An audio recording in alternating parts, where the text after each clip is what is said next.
श्रीगणेशाय नमः। सजयति सिन्धुरोऽद्नौ देवो यत्पादपङ्कजस्मरणं वा श्रवणीर्यतो सारासन्नासिविघ्नानां या कुन्देन्दुतुषारहार्धवरा या शुभ्रवस्त्रामृता या वीणावरदण्डमण्डितकरा या श्वेतपद्मासना या ब्रह्माच्युतशङ्करप्रभृतिर्देवैः सदा वन्दिता सा मां पातु सरस्वती भगवती निःशेषदाढ्यापहा मूकं करोति वाचालं पङ्गुं लङ्घयते गिरिं यत्कृपातमहं वन्दे परमानन्दं माधवं नारायणं नमस्कृत्य नरं चैव नरोत्तमं देवी सरस्वतीं व्यासं ततो जयमुदिरे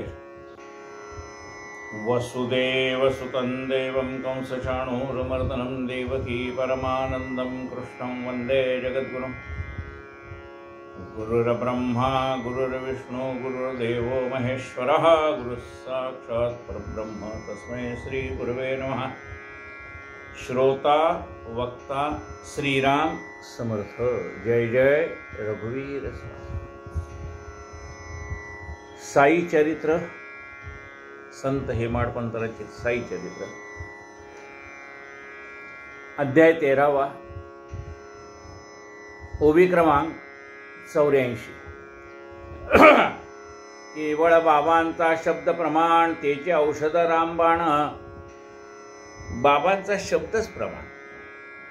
बाबाने शब्द दिला ना की तो खरा होणार, पण तो परमात्मा आहे आणि त्याचा शब्द कधी खाली जात नाही। एकदा कृष्ण श्वान बक्षिता दद्योधन झाले निवारण हिमज्वराचे। कथेत वाटतील आडकथा परिया संकलित श्रवण करता दिसून येईल समर्पकता स्मरणता स्मरणदाता ही साईच। आता वाटेमध्ये ह्या वेगवेगळ्या कथा येणार। एकदा काळ्या कुत्र्याने दहीभात खाल्ल्यानंतर हिमज्वराचं निराकरण झालं। अशा वेगवेगळ्या साई चरित्रातल्या वेगवेगळ्या कथा मध्ये मध्ये येतात, म्हणजे बाबा आठवतात आणि सांगतात ही कथा सांग। काय म्हटलंय पहा, माझी कथा मीच करीन साईच गेले आहेत बोलून। बाबा म्हणतात माझी कथा मीच करणार। बघा आपण दासबोध वाचताना सुद्धा काय म्हणतात, तुझ्या दासबोधासी त्वा बोध व्हावे अपत्या परी पाववी प्रेम ग्रासा महाराज या सद्गुरु रामदासा। काय म्हणतात, तुझ्या दासबोधासी त्वा बोध व्हावे। हे समर्था तुम्ही दासबोध ग्रंथ लिहिलाय तेव्हा तो त्याच्यामध्ये तुम्हाला नेमकं काय म्हणायचं आहे ते तुम्हीच मला प्रेरणा देऊन माझ्या मुखातनं वधवून घ्या। तुझ्या दासबोधासी त्वा बोध व्हावे, तुम्हीच आम्हाला ती प्रेरणा द्या। तुम्हाला नेमकं यातनं काय सांगायचं, आम्ही पुष्कळ अर्थ काढू, पण तुम्हाला अभिप्रेत असलेला अर्थ आम्हाला कसा कळणार। त्यामुळे आम्हाला आमच्या मुखातनं असे शब्द बाहेर पडू द्या की जे तुम्हाला अभिप्रेत आहे। आणि म्हणून बाबा म्हणतात कथा मीच करून घेईन, माझी कथा मीच करीन। माझी कथा आहे ना, बाबा म्हणतात ती मीच करीन, म्हणजे जो कोणी वक्ता असेल त्याच्या मुखातनं ती कथा मीच वदवेन। लिहिणारा असेल त्याच्या हस्ताक्षरातनं मीच लिहीन। बघा काय म्हणतात, कथे माझी कथा मीच करीन साईच गेले आहेत बोलून त्यानीच या कथांची आठवण दिदली मज लागून। हे समय बाळा गणपत नामे एक जातीचा शिंपी मोठा भाविका येऊन मशिदीत बाबा समूख अति दीनमुख विनवीत। एकदा बाळा गणपत नावाचा एक साई भक्त होता, शिंपी होता। तो एकदा येऊन बाबांच्या पुढे, त्याचा चेहरा मलूल झाला होता, मलूल झालेला चेहरा म्हणजे थकला भागलेला चेहरा होता। काय म्हटलंय, दीनमुख विनवीत काय ऐसे म्या केले पाप का हा सोडीना मज हिवताप। बाबा झाले उपाय अमुप हले ना तत्राप अंगीचा। बाबा गेल्या जन्मात मी काय पाप केलं कळत नाही, पण माझा हा हिमज्वर कमीच होत नाही, काय करू। तरी आता मी करू काय, झाली सर्व औषधे कशाय, आपण तरी सांगा उपाय कैसे निजाय हा ताप। सगळे उपाय करून झाले, म्हणजे ॲलोपॅथी झालं, होमिओपॅथी झालं, आयुर्वेदिक झालं, जडीबुटी झाली, लोक सांगतायत ते. अहो जगामध्ये काय डॉक्टर कमी आहेत का? हां, डॉक्टर म्हणजे आपली मित्रमंडळी. आपण नुसतं सांगावं माझं डोकं दुखतं की 50 औषधं आपली मित्रमंडळी आपल्याला, अरे तू असं कर, बाम लावत जा, अरे म्हटलं असं करतो, त्या याच्यामध्ये पाण्यामध्ये टाक अमृतांजन आणि त्याचा वास घे किंवा असं. म्हणजे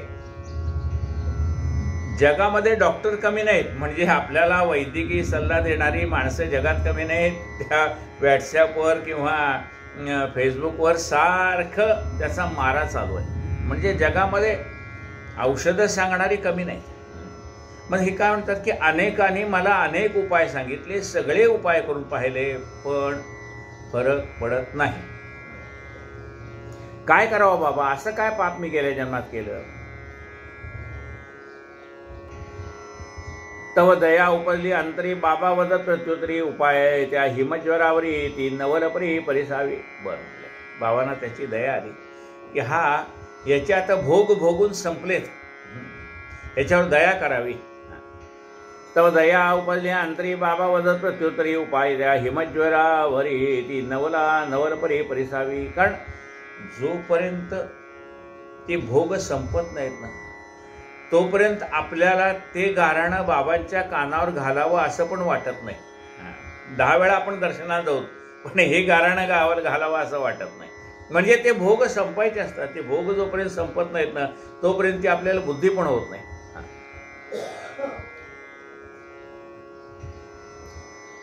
तव दया उपजली अंतरी बाबा वदत प्रत्युत्तरी, उपाय त्या हिमज्वरावरी ती नवलपरी परिसावी. बरं, बाबाने सांगितलेला उपाय सुद्धा असा आश्चर्यचकित करणारा होता. नवलपरी परिसावे, दही भाताचे काही कवळ लक्ष्मी आईच्या देवळाजवळ, काळ्या कुत्रास खाऊ घाल बरा होशील तात्काळ. अरे दहीभात घे आणि त्या लक्ष्मीबाई देवळाच्या जवळ, लक्ष्मी आईच्या देवळाजवळ एक काळं कुत्रं आहे, त्या काळ्या कुत्राला हा दहीभात खायला घाल, बरं वाटेल तुला. दही भाताचे काही कवळ लक्ष्मी आईच्या देवळाजवळ, काळ्या कुत्रास खाऊ घाल बरा होशील तात्काळ. बाळा भीत गेला घरी, जाऊनी पाहू लागला झाकून ठेविला भात आढळला, दही लागला शेजारी. बाळा म्हणे विचार करी, दहीभात मिळाला तरी काळाच कुत्रा वेळेवरी, देवळा शेजारी असेल का? घरी गेला, बघतो तर एका भांड्यामध्ये भात झाकून ठेवलेला त्याला दिसला. त्यातला त्याने थोडा भात घेतला. बघतो तर त्याच्या बाजूलाच दह्याचं भांडं होतं, त्यातलं थोडं दही त्या भातावर घातलं. आता तो निघालाय कुठं? महालक्ष्मीच्या देवळाजवळ निघाला. पण आता महालक्ष्मीच्या देवळाजवळ गेल्यानंतर सुद्धा काळच कुत्र कसं भेटणार? मनामध्ये माणसाचे विकल्प फार असतात. म्हणजे मी घेऊन तर चाललो दही भात, पण काळं कुत्र भेटेल का काय?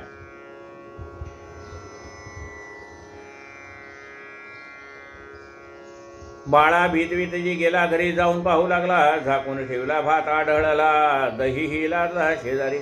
बाळा म्हणे विचार करी, दहीभात मिळाला तरी काळाच कुत्रा वेळेवरी, देवळा शेजारी असेल का? परीही बाळाची उगीच चिंता, निर्दिष्ट स्थळी जाऊन पोचता कृष्ण देवळा शेजारी असे. कृष्ण जाऊन पोचता कृष्ण श्वाने पुच्छालविता, समोर येता देखले.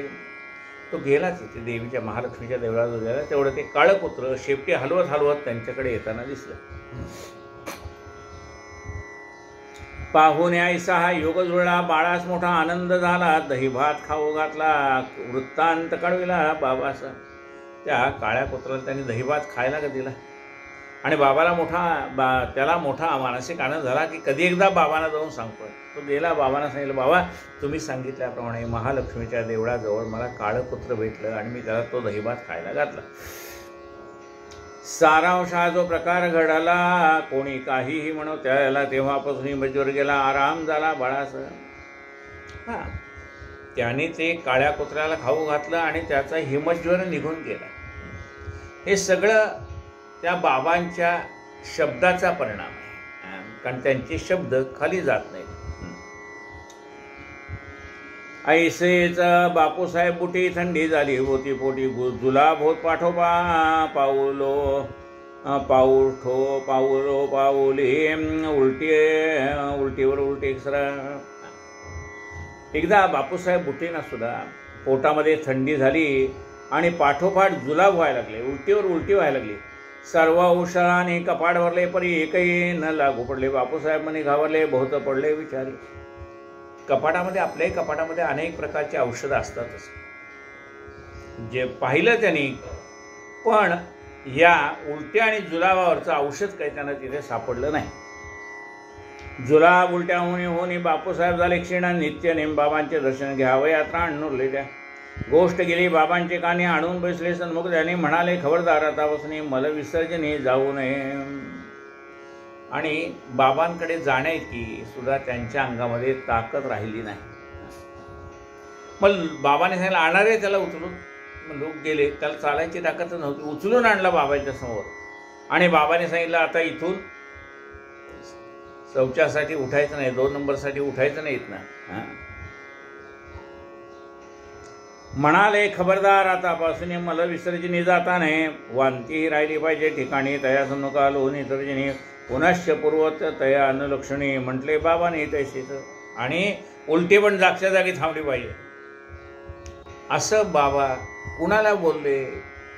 आपल्याला वाटतं जडीबुटीला बोलले, पण बाबा बोलले त्या व्याधीना की आता थांबा, माझ्या भक्ताला त्रास दिला तेवढा पुष्कळ आहे, आता जास्ती त्रास देऊ नका. तात्पर्य काय? त्या शब्दांचा दरारा दोन्ही व्याधीने घेतला बेदरा. केला पहा तात्काळ पोबारा, झाला आराम बुटीस. त्यांच्या शब्दाने त्या व्याधी शांत झाल्या. एकदा गावी वाख्याचा उद्भव असता झाला तयास उपद्रव. वांती रेच यांचा समजो कळवळा जीव तृषाकुला. पाशीच होते डॉक्टर पिल्ले, त्याने उपाय सर्व वेचले. शेवटी जेव्हा काहीच नसले मग ते गेले बाबाकडे. जैसे होते जैसे घडले त्याही त्यांनी सर्व निवेदिले. कॉफी द्यावी की पाणी चांगले विचारती पिल्ले बाबास. तो बाबा वदती तयाला, खा दूध बदाम घाला. अक्रोड पित्त्यास तयाला प्यायला द्या तरण. एकदा वाख्याला वांतीचा आणि पुन्हा उलटी जुलाब त्रास झाला. जवळच पिल्ले डॉक्टर होते, त्यांनी त्याला औषध दिलं, पण औषधाचा काही गुण येईना. मग त्यांनी बाबांना सर्व त्याची हकीकत सांगितली. काय देऊ बाबा आता त्याला? कॉफी प्यायला देऊ का पाणी देऊ? काय देऊ? कारण पोटातलं पाणी तर सगळं निघून जातं आहे. शरीरामध्ये पाणी पाहिजे. पाणी नसेल तर मग काय होईल? शरीर कसं चालेल? तर म्हणाले, पोटात पण पाणी पिलं की सगळं निघून जात आहे ना, काय करू? त्याला काही कॉफी प्यायला देऊ का पाणी प्यायला देऊ? काय करू? तो बाबा वदती तयाला, खा दूध बदाम घाला. अक्रोड पित्त्यास तयाला. दुधामध्ये असं करा की दुधामध्ये बदाम घाला. बदाम बारीक करायचे, बदाम घाला. त्यानंतर अक्रोड घाला, पिस्ता घाला आणि ते त्याला प्यायला द्या. तरणा. तेणे तयाचे राहील तहान होईल सत्वर व्याधी हरणा. सारांश ऐसे हे पाचिता तरणा. उपद्रव निरसन झाले. असा त्यांनी ते जाळेला प्यायला दिलं दूध. त्यावेळेला त्याची व्याधी हरण झाली. खा अक्रोड पिस्ते बदाम येणे पटकीस पडावा आराम. शब्दाची बाबांचा विश्वास धाम. शंकेचे काम ना तेथे. आता हे बदाम पिस्ते खा असं जरी ज्या माणसाला व्याधी झाली त्याला सांगितलेलं असलं तरी हे कुणाला उद्देशून बाबा बोललेले आहेत? त्या पटकीला उद्देशून, त्या व्याधीला उद्देशून बोलले. हे घे, तुला मी खायला देतो, दूध देतो, अक्रोड देतो, पिस्ते देतो, खा आणि शांत राहा. त्या कुणाला बोलतायत? व्याधीला. आपल्याला वाटतंय बाबा बोलतात ज्याला व्याधी झाली त्याला, पण मूळ कुणासाठी दिले? ते त्या व्याधीसाठी दिले. त्या व्याधीला सांगितले, खा आणि गप्प बैस. खा अक्रोड पिस्ते बदाम येणे पटकीस पडावा आराम. शब्दाचे बाबांचा विश्वास धाम. शंकेचे काम ना तेथे. आळंदीचे एक स्वामी साई दर्शन. साई समर्थ दर्शन कामी आले एकदा शिर्डी ग्रामी. पाचले आश्रमी साईच्या. आळंदीचे एक स्वामी साईबाबांच्या दर्शनाला शिर्डीला आले. होता तयास कर्ण रोग. तेने अस्वस्थ निद्रा भंग करविता. हे शस्त्रप्रयोग काही न उपयोग दीड मात्र. त्यांना कानाची व्याधी झाली होती, कानाचा रोग झाला होता, त्याला म्हणतात कर्णरोग. त्यानं त्याच्यावर ऑपरेशन पण झालं, सगळं झालं, पण उपाय काही पडेना. कारण कानाला त्रास झाला की सगळ्याचा संबंध कुठे आहे? मेंदूशी. ते पण सगळे वरतीच आहेत बघा, कान, नाक, घसा, सगळ्याची एकच लिंक लागलेली असते. आता तो कान दुखायला लागल्यानंतर झोप येत नव्हती त्यांना. ठणका लाग्या अनावर चाले न काही, प्रतिकार निघावयाचा केला, विचार गेले आशीर्वाद मागावया. अभिवंतून साईपदा पाहुनी उदी प्रसादा, स्वामी मागत आशीर्वादा, कृपा सर्वदा असावी. स्वामींनी बाबांच्या पाया पडली, उदी घेतली आणि बाबांना प्रार्थना केली की बाबा आपली कृपादृष्टी आमच्यावरती असू द्या. कृपादृष्टी पाहे मजकडे पंढरी राया. बाबा तुम्ही कृपादृष्टीने आमच्याकडे पहा, तुमची आमच्यावर कृपा राहू द्यात, अशी तुझी कृपा लाभोती आम्हा. कृपा सर्वदा असावी. काय मागावं देवाकडे? देवाची कृपा मागायची. आपण बाकीचं मागत बसतो, अरे त्याची एकदा कृपा झाल्यानंतर काहीच कमी पडत नाही. म्हणून देवाकडे गेल्यानंतर काय मागायचं आहे? अशी तुझी कृपा लाभोती आम्हा. अशी म्हणजे कशी? जशी तू अनेक भक्तावरती कृपा केलीस ना, तशी कृपा आम्हाला लाभो दे, अशी कृपा लाभोती आम्हा. अशी म्हणजे जशी तू अनेक भक्तावरती कृपा केली, अनेक संकटातनं त्यांना व्याधीतनं दूर केलंय, तशी असणारी जी तुझी कृपा आहे, त्या कृपादृष्टीचा लाभ आम्हाला होऊ दे.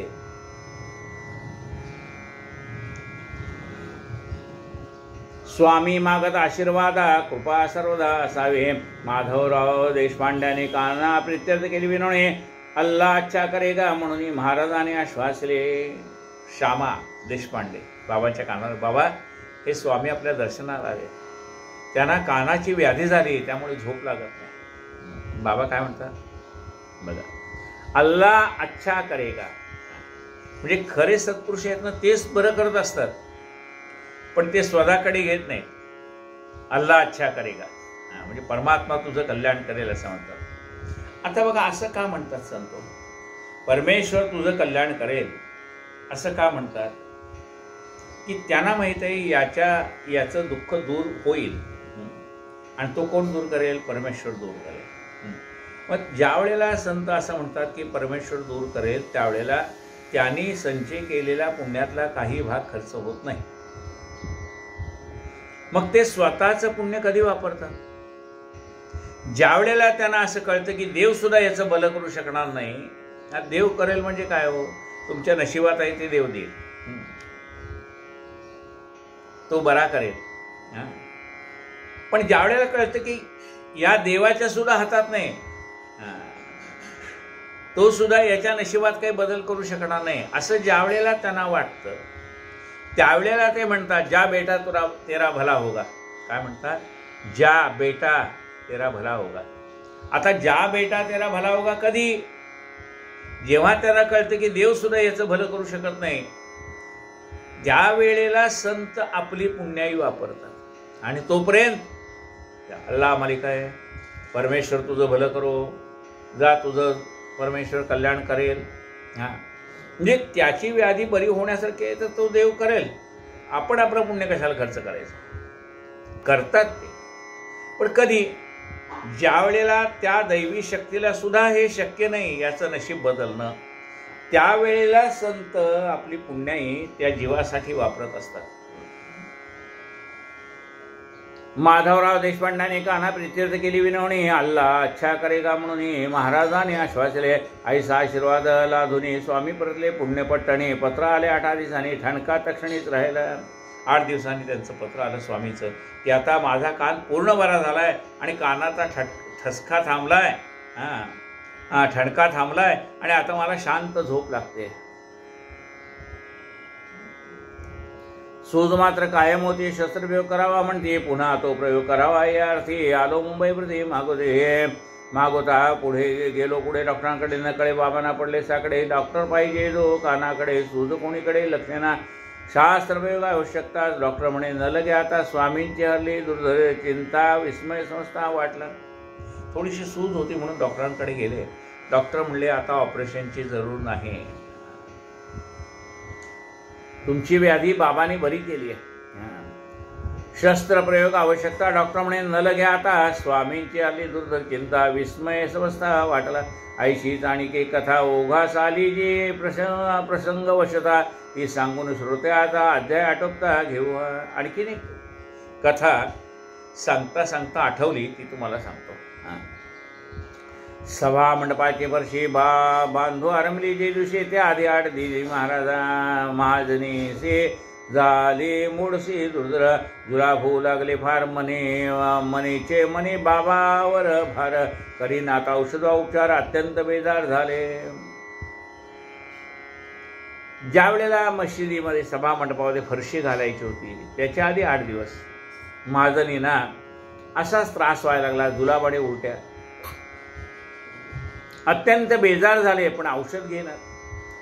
ते म्हणाले माझे साईबाबा आहेत ते करतील पूर्ण. साई पूर्ण अंतर्ज्ञानी जाणत होते महाजनी म्हणून हे आश्वास्य तया लागून केले त्यांनी निवेदन. ते म्हणजे बाबा सगळ्यांचं जाणतात म्हणून त्यांनी आपल्याला होणारा त्रास बाबांच्या कानावर घातला नव्हता. कारण त्यांना माहिती आहे बाबांना चराचरात काय चाललंय ते कळतंय. साई पूर्ण अंतर्ज्ञानी जाणत होते महाजनी म्हणून हे आश्वास्य तया लागून केले त्यांनी निवेदन. येईल जेव्हा तयांचे मनी करतील निवारण आपणहून यायचे पूर्ण विश्वासून व्याधी सोसून राहिले. ते म्हणाले जेव्हा बाबांच्या मनात येईल तेव्हा बाबा माझी व्याधी दूर करतील. तोपर्यंत आपला हा भोग समजून आपण ते सोसत राहू. व्याधी सोसून राहिले. भोग भोगू आपण सकळ परीन पूजेशी पडावा खळ. हिची इच्छा प्रबळ सर्व काळ काका महाजने. त्यांना असं वाटायचं मला त्रास झाला तरी चालेल पण माझ्या पूजेत खंड पडता उपयोगी नाही. वारी चुको नाही दे हरी. म्हणजे काय म्हणतात वारकरी सुद्धा देवा माझी वारी चुकू देऊ नको. वारी चुको नाही दे हरी. तसं भक्त काय म्हणतात देवा आमची जी सेवा आहे ना त्या सेवेमध्ये खंड पडता उपयोगी नाही. बाकी काय व्याधी असतील ते आम्ही सहन करू. पण तुमची जी सेवा आम्ही स्वीकारली त्या सेवेमध्ये खंड पडू नये.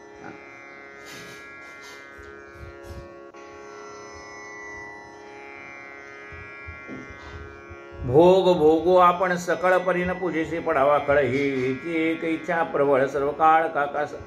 जुलाब कितीदा आणि केव्हा प्रमाणातीत झाले जेव्हा. चुकू नये आरती सेवा म्हणून सेवा तेव्हा काय करते. तांब्या पाण्याने भरला आधा अंधारा त्याला गेला तला. ऐसे जागे मशी दिला एका बाजूस ठेविता. स्वये बैसत बाबा पाशी चरण संवान करावा. असे हजर नित्य आरतीचे नित्यने मी चालविता. आधी जरी पोटात कळ तांब्या होताच्या हाताजवळ पाहुणे जवळ एकांत स्थळ होऊन निर्मळ पडतं. असो फरसी करावे अशी आज्ञा मागता बाबावासी. दिदली पाहती तात्यावासी वदत त्याशी काय पाह. जातो आम्ही लेंडीवरून परतल्यावर करा आरंभ बरोबर या फरशीचे कार्य असं. आता काका महाजनांना हा जुलाबाचा त्रास होता पण आरतीत त्यांनी खंड पाडला नाही. जाताना तांब्यावर पाणी घेऊन जायचे. पोटात कळ आली तर पटकीने जायचे. पुन्हा पोट साफ झालं की पुन्हा येऊन बाबांच्या सेवेमध्ये हजर व्हायचे.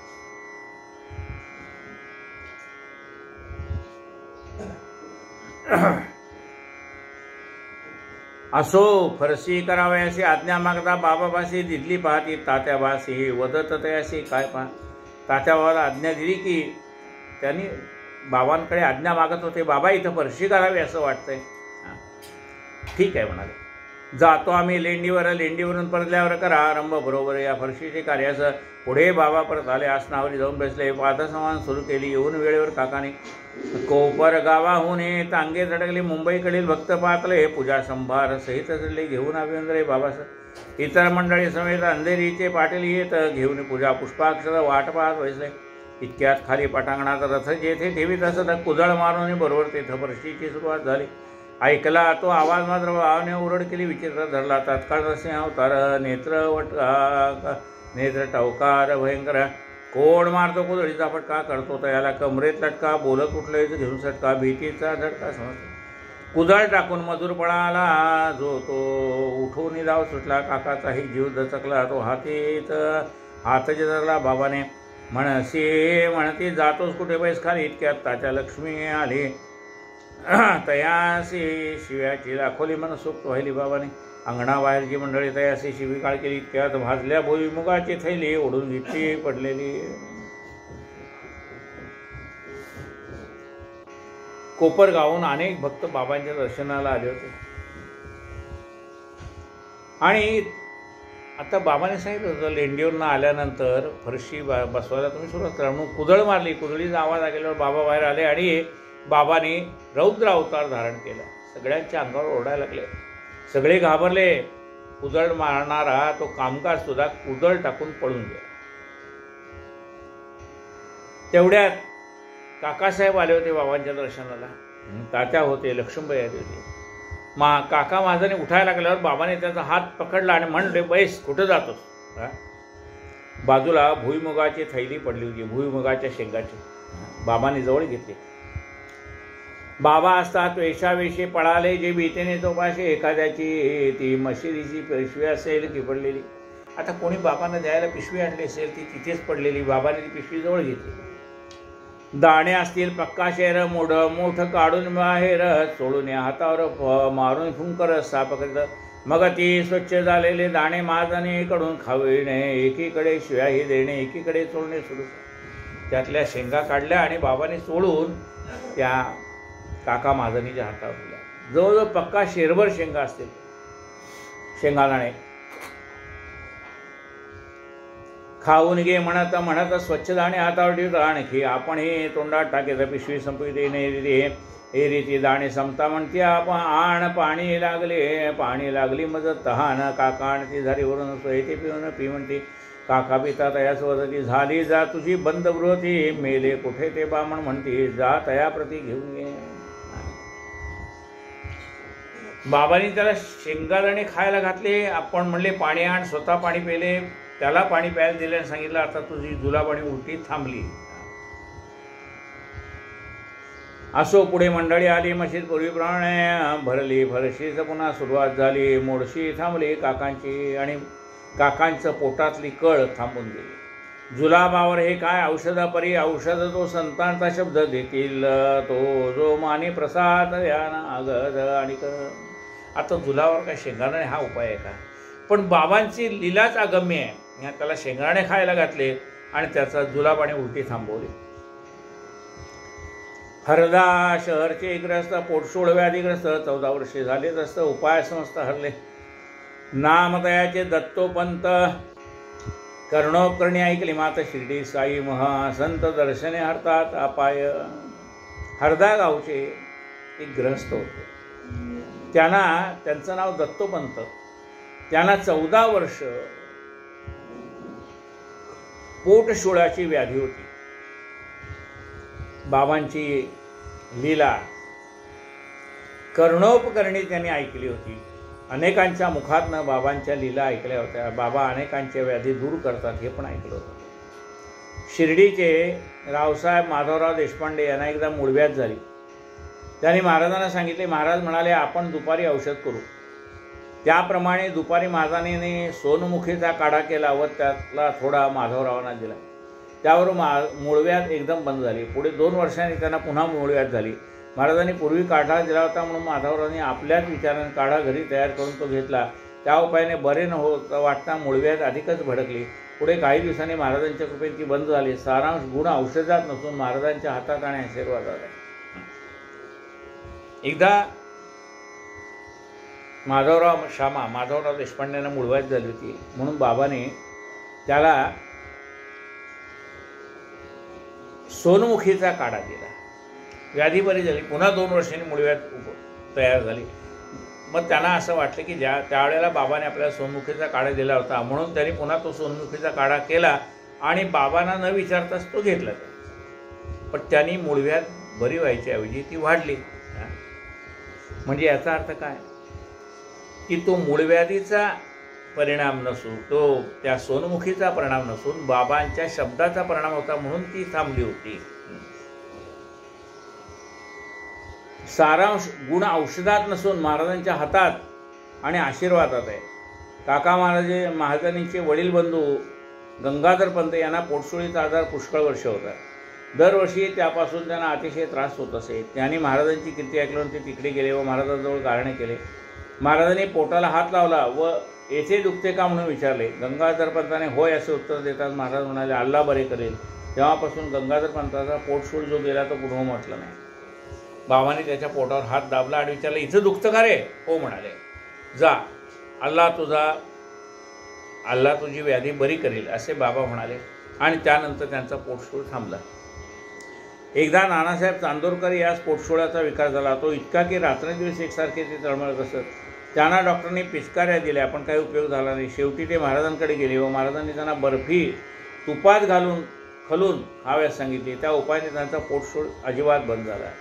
बर्फी तुपात घोळून खायला सांगितली आणि मग नानासाहेब चांदोरकरांची ती व्याधी बरी झाली. हरदा शहरचे ग्रहस्थ पोटशूळ हे ओवी क्रमांक 148. हरदा शहरचे ग्रहस्थ पोटशूळ व्याधीग्रस्त 14 वर्षे झाले त्रस्त. उपाय समस्त झाले. नाम तयाचे तत्वमंत कर्णोत्कर्णी ऐकली माता शिर्डीत. साई महासंत दर्शने अर्थात अपाय करसुनिया ऐसी कीर्ती गमन केले शिर्डी प्रती. चरण साईचे माथावती ती करुणा भक्ती तयारे. बाबा 14 वर्षे भरली पोटशुळे पिच्छा पुरवली पुरे. आता पारमावधी झाली शक्ती न उरली भोगावया. बाबा 14 वर्ष मला पोटशुळीचा त्रास आहे. आता सहन होत नाही. पुष्कळ भोग भोगले.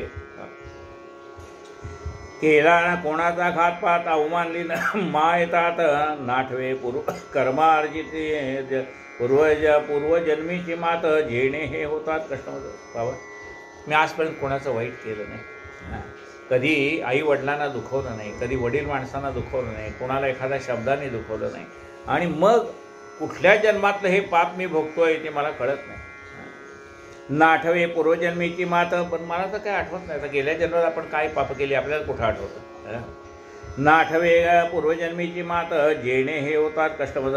केवळ संत प्रेमावलोकन संत प्रसाद आशीर्वचन येणीची व्याधी निरसन नलज्ञान काही कैसाच अनुभव दत्तोपंता. बाबांचा कर पडता माथा विभूती आशीर्वाद लादता आराम चित्ता वाटला. केवळ संत प्रेमावलोकन. संतांनी केवळ कृपादृष्टीने जर पाहिलं. केवळ संत प्रेमावलोकन संत प्रसाद आशीर्वचन. संतांचा प्रसाद मिळाला. संतांचा आशीर्वाद मिळाला. तेनेच होय व्याधी निरसन. त्यांनीच आपली व्याधी दूर होते.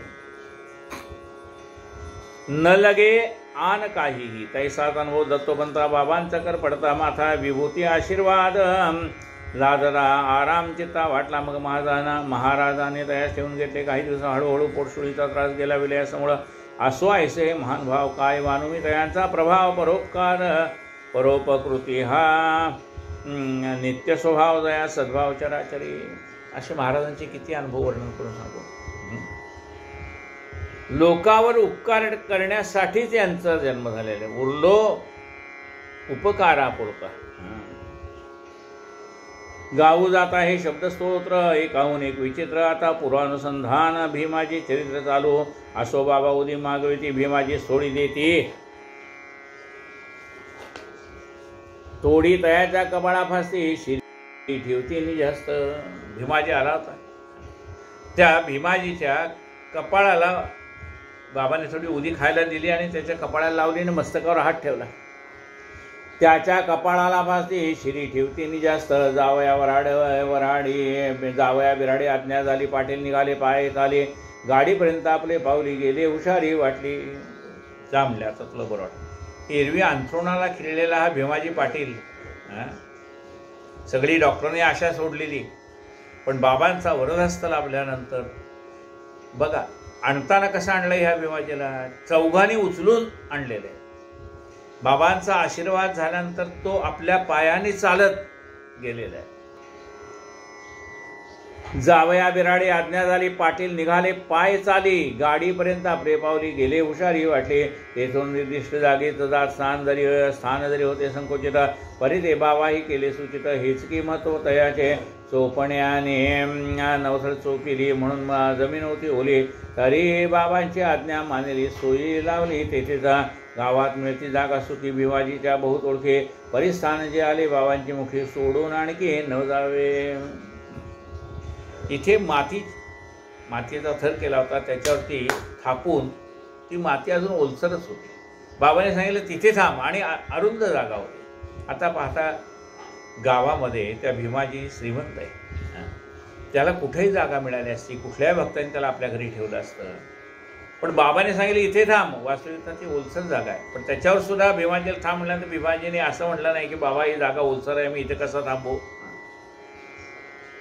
चोपण्याने नवथर चोपिली म्हणून जमीन होती ओली, ती तरी बाबांची आज्ञा मानली सोयी लावली. तेथे गावात मिळती जागा सुखी, भीमाजीच्या बहुत ओळखी परी. स्थान जे आले बाबांचे मुखी, सोडून आणखी न जावे. तेथेच 2 पथारिले गोण, वरी पसरून तृण करून या स्वस्थ मन केले शयन पाटलाने. इथेच त्या ओलसर असलेल्या जमिनीवरच पाटलांनी 2 पोती टाकली, त्याच्यावरती पाटीलांनी विश्रांती घेतली. तेथे 2 पथरिले गोण, वरी पसरून अंतरुण करून या स्वस्थ मना केले शयन पाटलाने. तेच रात्री ऐसे होतले, भीमाजी स्वप्न पडले. बाळपणीचे पंतोजी आले मारू लागले तया ते. तिथे भीमाजीला स्वप्न पडलं. लहानपणी पंतोजी यायचे, शाळेमध्ये शिक्षक पंतोजी म्हणायचे त्यांना. ते त्यांच्या स्वप्नात आले. हाती एक वेताची काठी, मार मारून फोडली पाठी. सवाई मुखोद्गत व्हावयासाठी केले बहुत कष्टी शिष्याचे. सवाई तरी होती कैची जिज्ञासा, प्रवढ श्रोतयाची म्हणून अक्षरे तिची देतो समोरची परिस्थिती. त्यावेळेला काही पाठांतर सांगायचे गुरुजी, आणि जर त्या मुलाने ते पाठांतर केलं नाही तर हातामध्ये छडी घेऊन त्याला मारायचे. छडी लागे छम छम, विद्या येई घम घम. लहानपणचे पंतोजी त्याच्या स्वप्नात आले, कुणाच्या, भीमाजीच्या, आणि त्यांनी त्याला छडीने मारायला सुरुवात केली स्वप्नामध्ये. आणि सांगितलं म्हण ती सवयी. सवयी काय होती?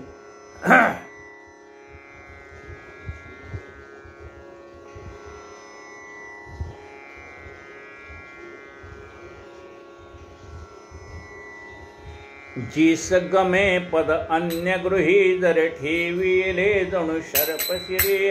वाक्य जिचे अति दुर्लभ, ज्या परी दुर्मिळ ते धन लोभी करे.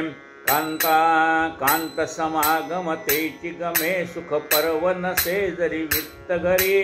शांत मने निज कांत मते, करी कृत्य सती जनी तीच खरी. परी हे शासन. काय सवय होती? जीस गमे पद अन्य गृही, जर ठेविले जणू शर्प शिरी. वाक्य जिचे अति दुर्लभ, ज्या परी दुर्मिळ ते धन लोभी करी. कांत समागम तेची गमे सुख, कांत समागम तेची गमे सुख पर्व नसे जरी वित्त घरी. शांत मने निज कांत मते, करी कृत्य सती जिनी तीच खरी. आपल्या पतीच्या मनासारखी वागणारी पत्नी हीच खरी.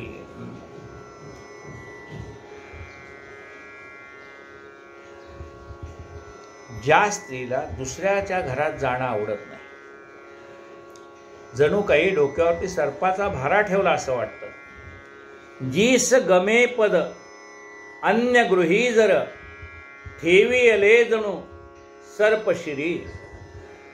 वाक्य जिचे अति दुर्लभ, ज्या परी दुर्मिळ ते धन लोभी करी. तिच्या मुखातनं पडणारं वाक्य अत्यंत दुर्मिळ असायचं, म्हणजे ती शांत राहायची, उलट उत्तर द्यायची नाही. वाक्य जिचे अति दुर्लभ, ज्या परी दुर्मिळ ते धन लोभी करी. ज्याप्रमाणे लोभी माणसाला धन सापडल्यानंतर तो गप्प बसतो, आरडाओरडा करत नाही, मला धन मिळालं असं सांगत नाही. एखाद्या लोभी माणसाला धन मिळाल्यानंतर जसा तो गप्प बसतो, तशी ही पत्नी आहे. काय आहे ती? कशी आहे? शांत मनाने, उलट उत्तर देणारी नाही. सासू सासऱ्यांना उलट उत्तर देणार नाही, कुणाला जावाना नंदेला कुणाला उत्तर देणारी नाही, उलट उत्तर देणार नाही, अशी शांत स्वभावाची. आता एक स्त्री अशीच होती. तिला सासू बोलायची, सासरा बोलायचा, दीर बोलायचा, जाऊ बोलायची, नणंद बोलायची, शेजारी पाजारी बोलायचे, कुणाला त्या सुनेला, नवीन आलेल्या सुनेला बोलायचे. पण ती शांत राहायची. मग तिची एक मैत्रीण आली तिच्याकडे, आणि मग ह्या दोघे मैत्रिणी गप्पा मारत बसलेल्या असताना घरात गप्पा मारणं शक्य नव्हतं.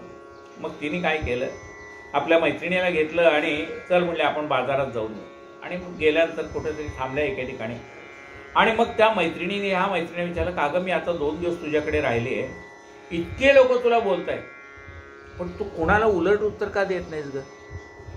ती म्हणाली, पहा मला काय बोलता येत नाही का? देवाने मला ते जसं मला बोलताय तसं मला उलट त्यांना बोलता येत नाही का? मी ठरवलं तर सासू सासऱ्यांना उलट बोलू शकते, दिराला उलट बोलू शकते, जावेला उलट बोलू शकते, नणदेला उलट बोलू शकते, शेजारी पाजाऱ्यांना उलट बोलू शकते, पण मी बोलत नाही. का बोलत नाही? मी त्यांना उलट बोलले तर माझ्या नवऱ्याला आवडणार नाही, म्हणून मी सगळं शांतपणे सहन करते. माझ्या नवऱ्याला वाईट वाटेल की त्याच्या आईवडिलाला मी का बोलले, माझ्या नवऱ्याला वाईट वाटेल मी दिराला म्हणजे त्याच्या भावाला का बोलले, माझ्या नवऱ्याला वाईट वाटेल मी जावेला का बोलले, माझ्या नवऱ्याला वाईट वाटेल मी त्याच्या बहिणीला का बोलले, माझ्या नवऱ्याला वाईट वाटेल मी शेजारी पाजाऱ्यांना उलट का बोलले. मी कुणाचा विचार करते? त्या उलट मला त्रास देणाऱ्यांचा विचार करत नाही, मी माझ्या नवऱ्याचा विचार करतो, त्याला काय वाटतं. म्हणून ती सगळ्यांचं सहन करणारी स्त्री आहे. बघा, ती दुसऱ्याच्या घरात एकतर जात नाही, फुकट वेळ काढायला दुसऱ्याच्या घरात जात नाही. दुसरी गोष्ट काय आहे? ती सगळं सहन करणारी स्त्री आहे. ती सवय वाट करायला सांगितली होती भीमाजीला. ती सवय काय आहे ती बघा. जी सगमे पद अन्य गृही जर ठेविले जणू सर्पशिरी, वाक्य जिचे अति दुर्लभ ज्यापरी दुर्मिळ ते धन दोभी करी. कांत समागम तेच गमे सुख पर्व, सुख पर्व, कांत समागम तेज गमे सुख पर्व, नसे जरी वित्त घरी. ती काय विचार करते? नवऱ्याचा मला सहवास घडतोय, नवऱ्याचं मला प्रेम मिळतंय, मग दारिद्र्य असलं तरी चालेल. बघा, स्त्री दारिद्र्यामध्ये सुद्धा आनंदात राहू शकते. केव्हा? जेव्हा तिच्या नवऱ्याचं तिच्यावर प्रेम असतं तेव्हा ती दारिद्र्यात सुद्धा आनंदात राहू शकते. काय म्हटलंय पहा, कांत समागम तेची गमे सुख पर्व, नसे जरी वित्त घरी. नसे जरी वित्त घरी, घरी धन नसलं तरी, पण नवरा जर तिच्या बाजूने बोलणारा असला तर ते तिला स्वर्गासारखं सुख वाटतं. शांत मने निज कांत मते, करी कृत्य सती जनी तीच खरी. शांत मने निज कांत मते, शांत मनाने, शांत मने, शांत मनाने. पुढं काय म्हणतंय बघा, निज कांत मते, निज कांत मते. निज कांत म्हणजे नवरा, निज म्हणजे आपला आणि कांत म्हणजे पती. निज कांत मते, आपल्या शांतपणे आपल्या नवऱ्याच्या मतानुसार, शांत मने निज कांत मते, करी कृत्य, करी कृत्य. ती नवऱ्याच्या मताप्रमाणे आपलं वर्तन ठेवते, करी कृत्य. सती जनी तीच खरी. सती, ती कोण आहे? ती सती आहे, पतिव्रता आहे. शांत मने निज कांतमते, करी कृत्य, सती जनी तीच खरी. सती जनी तीच खरी. ती सती आहे, पतिव्रता आहे. कुठे? जनी म्हणजे जगन्मान्यता तिला मिळते. शांत जनी, शांत मने निज कांतमते, करी कृत्य, सती जनी तीच खरी. जनी तीच खरी. या जगामध्ये तीच खरी पतिव्रता स्त्री आहे. कशी? जी कारण नसताना दुसऱ्याच्या घरी जात नाही,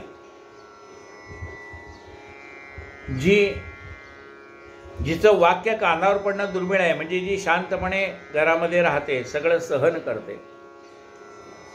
आपल्या पतीचं प्रेम हेच जिला सर्वस्व आहे. तिला व्यावहारिक ऐश्वर्याची आसक्ती नाही. पतीचं प्रेम मिळालं ना, मग कोंड्याचा मांडा करून मी राहीन, असं तिचं स्वभाव आहे. आणि आपल्या पतीच्या मतानुसार जी काम करते तीच खरी पतिव्रता स्त्री आहे. असं ही सवयी पाठ करायला सांगितली होती भीमाजीला. पंताजीने लहानपणी ते स्वप्नात आले, हातात छडी घेऊन भीमाजीला सांगतायत, अरे झालं का पाठ? तुला पाठांतर जाईल. पूर्वीच्या काळी पाठांतर करून देत होते, म्हणजे ते कायम आयुष्यभर लक्षात राहील याच्यासाठी ते पाठांतर होतं. बघा, आता पुन्हा ऐकूयात आपण. आता शब्दशः अर्थ ऐकलाय, तर पुन्हा एकदा ऐकूया. जी सगमे पद अन्य गृही जर ठेवियले जुण सर्प शिरी वाक्य जिचे अति दुर्लभ ज्या परी दुर्मिळ ते धन लोभी करी कांत समागम तेची गमे सुख पर कांत समागम तेची गमे सुख पर्व नसे जरी वित्त घरी शांत मने निज कांत मते करी कृत्य सती जनी तीच खरी। सद्गुरु साईनाथ महाराज की जय।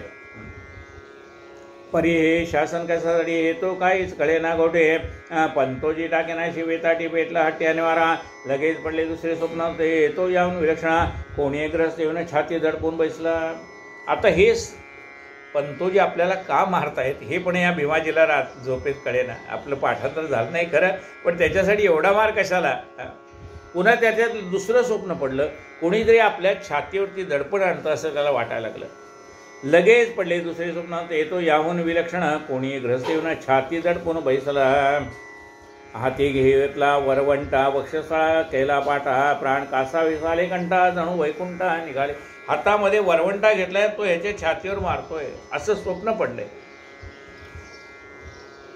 स्वप्न सरले लागला डोळा तेने मना सोडा विरंगुळा उदया चला सूर्याला जागा झाला पाटीला हुशारी वाटिया पूर्व मनावा समूळ मावळे रोगाची कल्पना वाट पाटावरुंटा छडीच्या खुणा आठवण कोणा पाहण्याची।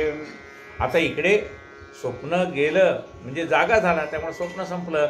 आता स्वप्नात काय पाहिलं याच्याशी त्याला मतलब नाही, कारण त्याची व्याधी पूर्ण बरी झाली भीमाजीची।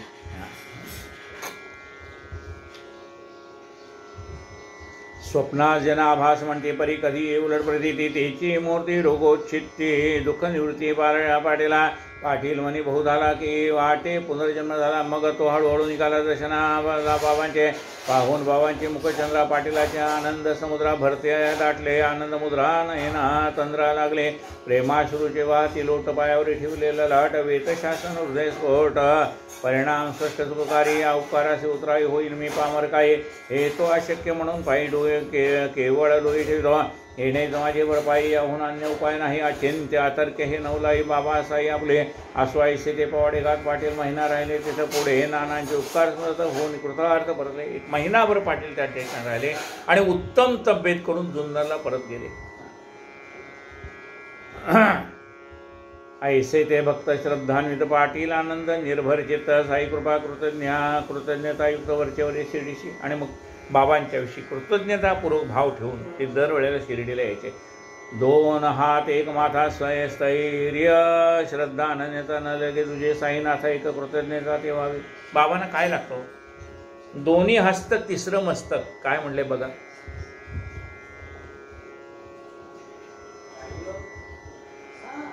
दोन हात एक माथा दोन्ही हस्तक तिसरं मस्तक दोन हात एक माथा स्थैर्य श्रद्धा अनन्यता काय मनामध्ये स्थैर्य की निश्चिंतता आहे की मी सद्गुरूला शरण आलो ना आता माझं सद्गुरू कल्याण करतील हा निश्चिंततेचा भाव मनामध्ये पाहिजे। स्थैर्य श्रद्धा अनन्यता मनामध्ये स्थैर्य पाहिजे आणि सद्गुरूविषयी अनन्य भाव पाहिजे। न लगे तुझे साईनाथा एक कृतज्ञता ते भावी। बाबांना दुसरं काही लागत नाही, एक कृतज्ञतापूर्वक स्मरण केलं पाहिजे। बाबांचे आपल्यावर केवढे उपकार आहेत या उपकारांचं स्मरण आपल्याला असायला पाहिजे। होता पण विपदग्रस्त सत्यनारायण नवसित तयाचे सांग व्रत आचरत संकटनिवृत्ता होता असा ऐसेच पाटील सत्य साई व्रत तई पासाव करू लागत प्रत्येक गुरुवारी सर्व तिथे सुस्नात व्रत सोनी पूर्वी लोक सत्याची पूजा करायची तसे साई सत्य साई व्रत करायला लागले। जन सत्यनारायण कथा पाटीला वाचन भक्त लीलामृता दासगुणकृत साई चरिता प्रेमता वाचता त्या 45 अध्याय ग्रंथी दासगुणो भक्त अनेक गाते त्यातील साईनाथ अध्याय त्रय सत्य साई कथा ते व्रतामाजी उत्तम व्रत पाटील ही अध्याय त्रय वाचत पावले सौख्य अपरिमित स्वस्थ चित्त झाले आणि त्यामुळे त्यांना मनाला स्वस्थता आली। आप इष्टबंधू समेत पाटील मिळून सोयरे गोत करीत नेमे सत्य साई व्रत आनंद भरित माणसे साई नैवेद्याची ती सवाई मंगलोत्सव तैसाचे पाहि तेथे नारायण येथे साई न्यूनता नाही वयार्थी। तिथे पूजेमध्ये नारायण आहे सत्य नारायण आहे, इथे सत्य साई आहे। पाटलाने घातला पाठ, गावात पडला तोची परिपाठ. या सत्यसाई व्रताचे पाठ लागोपाठ चालले. ऐसे संत कृपाळ प्राप्त होता उदय काळ दर्शने हरती भव जंजाळ काळही मागे परतविली. आता इथून पुढील कथा वर्णिल. एकाची संतती चिंता संतांची एकात्मता चमत्कारता प्रकटेला. नांदेड शहरीचा एक निवासी रहिवासी होता. श्रीमंत जातीचा पारसी मिळविल. बाबांच्या आशीर्वादाशी पुत्रपोटाशी येईल. माऊली साहेब येथील संत चिकूण बाबा पडवित. पारसी मग नंदवरीत गेला परत निज करावा. अति प्रेमळ आहे कथा श्रोता प्रसिद्धी स्वस्थ चित्ता कळून येईल. साईची व्यापकता तैसीच वत्सलता दयाची पंत हेमाड साईशी शरण संत श्रोतया करतो नमना. पुढील अध्यायी निरूपण सादर श्रवण कीजिए. स्वस्ति श्री संत सज्जन प्रेरिते भक्त हेमाड पंत विरचिते श्री साई समर्थ सच्चरते भीमाजी क्षय निवारण नाम त्रयोदशोध्याय. 13व्या अध्यायामध्ये भीमाजीचा क्षय निवारण केला ही कथा आलेली. राहिलेल्या कथा आपण आता उद्या ऐकूया. श्री सद्गुरु साईनाथार्पणमस्तु. शुभम भवतु. कायेन वाचा मनसेन्द्रियर्वा बुद्ध्यात्मना वा प्रकृति स्वभाव करोमि यद्यं सकलं परस्मै नारायणायति समर्पयामि. अच्युतं केशवं रामनारायणं कृष्णदामोदरं वासुदेवं हरे श्रीधरं माधवं गोपिकावल्लभं जानकीनायकं रामचन्द्रं भजे. हरे राम राम राम हरे हरे हरे हरे कृष्ण कृष्ण कृष्ण हरे हरे हरे राम राम हरे हरे हरे हरे कृष्ण कृष्ण कृष्ण हरे हरे. साईनाथ महाराज की जय.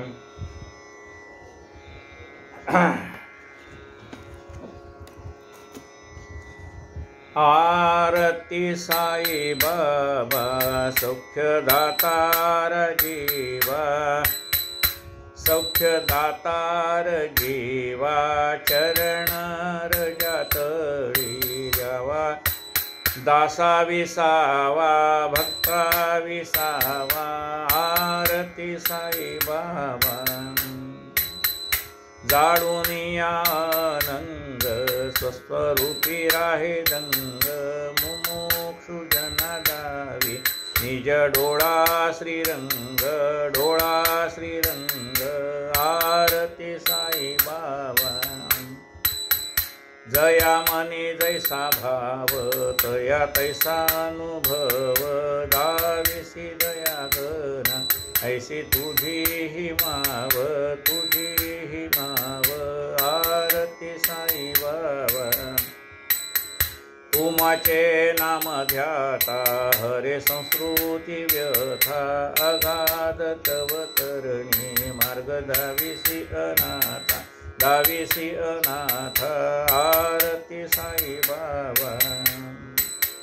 कलियुगी अवतार सगुण ब्रह्म साचार. अवतीर्ण झाला से स्वामी दत्त दिगंबर आरती साई बाबा. आठा दिसा गुरुवारी भक्त करी तिवारी. प्रभु पद पहावया भव भय निवारी आरती साई बाबा. माझा निज द्रव्य ठेवा तव चरण रज सेवा. मागणी हिची आता तुम्हा देवाधिदेवा आरती साई बाबा. इच्छित दिन चातक निर्मल तोय निज सुख. पाजावे माधवाया सांभाळा आपुरी भाक आरती साई बाबा. आरती साई बाबा सौख्यदातार जीवा. चरण रजातळी द्यावा दासा विसावा भक्ता विसावा. आरती साई बाबा. घालीनुटांगण वंदन चरण डोळ्याने पाणी श्रीमे अरण्यन आनंद पूजन भावे ओवाळी नमणे नमः. त्वमेव माता पिता त्वमेव बंधु सखा त्वमेव विद्याधनं त्वमेव सर्व मम देव ताय नवाचा मंत्र देवा बुद्धात्मनामा सकलं तस्मै नारायणाय अच्युतं केशवं रामनारायणं कृष्णदामोदरं वासुदेवं हरे श्रीधरं माधवं गोपिकावल्लभं जानकी नायकं रामचन्द्रं भजे हरे राम राम राम हरे हरे हरे कृष्ण कृष्ण कृष्ण हरे राम राम राम हरे हरे हरे कृष्ण कृष्ण कृष्ण हरे हरे। साईनाथ महाराज की जय।